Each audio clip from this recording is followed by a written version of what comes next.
Hello everyone. India में जो unemployment rate है वो काफ़ी बढ़ रहा है। 2020 में ये अपने पीक पर है। इसके पीछे का रीज़न काफ़ी ज़्यादा है, मतलब कोविड है या फिर आप रिसेशन भी कह सकते हो या फिर वैरायटी ऑफ रीज़न्स है।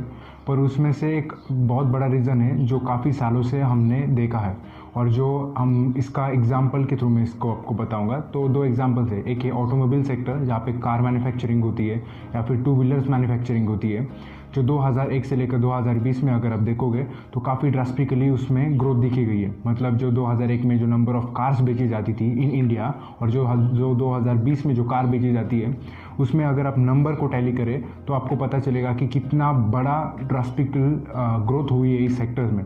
और दूसरा सेक्टर है फार्मा सेक्टर, जो मतलब मेडिसिन में बात करेंगे तो देर है। तो वैरायटी ऑफ जो दो सेक्टर्स है उसमें जो ट्रिमेंडस ग्रोथ आपको पिछले 20 साल में देखी गई है, तो मैं इसको एज ए स्टैंडर्ड ले रहा हूँ कंपेयर करने के लिए फ्रॉम 2001 टू 2020। ठीक है, तो इस सेक्टर्स में हुआ क्या है एग्जैक्टली तो मतलब जो 2001 में जो एज एन एवरेज मतलब 100 लोगों में से सिर्फ एक या दो लोगों के पास फोर व्हीलर रहा करती थी, और 2020 में almost out of 100 almost 16 to 18 लोगों के पास जो है वो फोर व्हीलर है। और जो मतलब जो ग्रोथ हुई है तो आपको पता चल जाएगा कि कितनी ड्रास्टिकली हुई है जो पिछले 20 साल में हुई है, वो भी ऑटोमोबाइल सेक्टर में। तो बात करते हैं फार्मा सेक्टर के बारे में। फार्मा सेक्टर में भी इंडिया की दुनिया में one of the most leading brands अगर कोई है जो मेडिसिन वर्ल्ड को सप्लाई करता है तो वो है pharma sector, Indian pharma sector. Almost दुनिया के 74% ऑफ मेडिसिन है वो इंडिया में मैन्युफैक्चरिंग होती है और उसको बाहर के देशों में बेचा जाता है। तो इतनी ज़्यादा ग्रोथ होने के बावजूद भी इन दोनों सेक्टर्स में हमको जॉब लॉसेस क्यों ज़्यादा दिखते हैं? तो रीज़न बिहाइंड इट तो दो तीन बहुत बड़े बड़े रीजंस हैं। हमारी डेवलपमेंट हुई है, पर जितनी डेवलपमेंट हुई है उतने हिसाब से हमारी जॉब क्रिएशन नहीं हुई है। तो इसका पीछे का रीज़न एक ही है, और एक के साथ साथ और भी दो तीन ज़्यादा रीजंस हैं। तो सबसे वन ऑफ द मोस्ट पहला रीज़न एक ही है कि जो पहले 2001 में मान लीजिए अगर आपको कोई कार मैन्युफैक्चर हो रही है टोयोटा के शोरूम में, फैक्ट्री में, तो उसको अगर टायर फिट करना होता था उस कार का तो एक लेबर लगता था। तो वो लेबर स्टेपनी उठा के वो टायर वायर फिट करके कार को एक टायर पोजीशन में ला के रख देता था। तो अगर उसको इंजन भी फिट करना था तो उसके लिए भी एक एम्प्लॉय लगता था।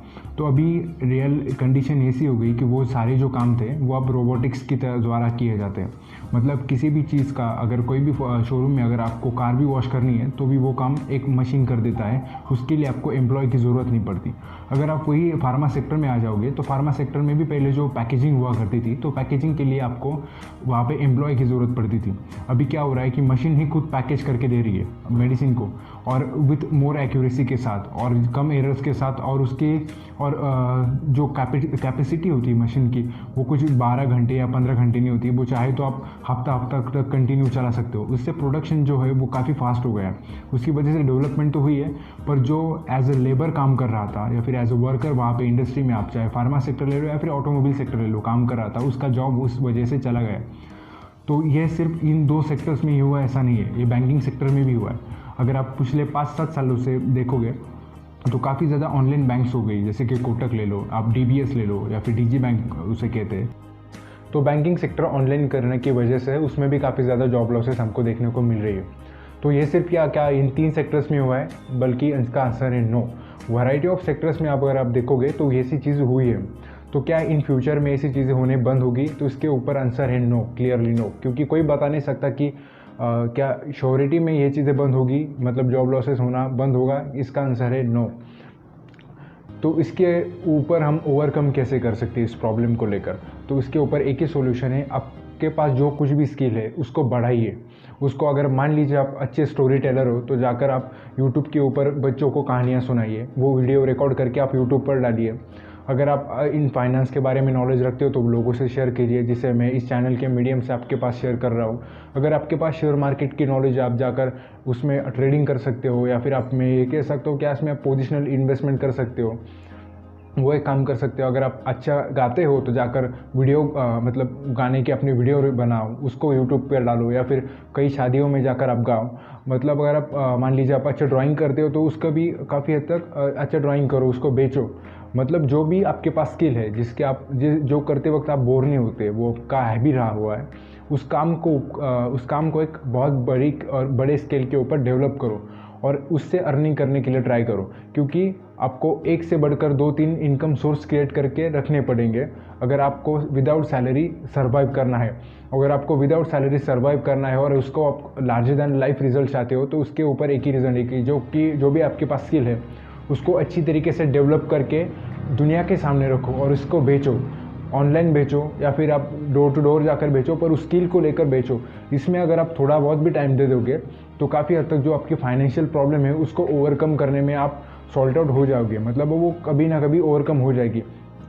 अगर आपको नॉर्मल इंजीनियर बनना है तो आपको 10th के बाद 12th साइंस करना पड़ता है, उसके बाद 4 साल की डिग्री लेनी पड़ती है।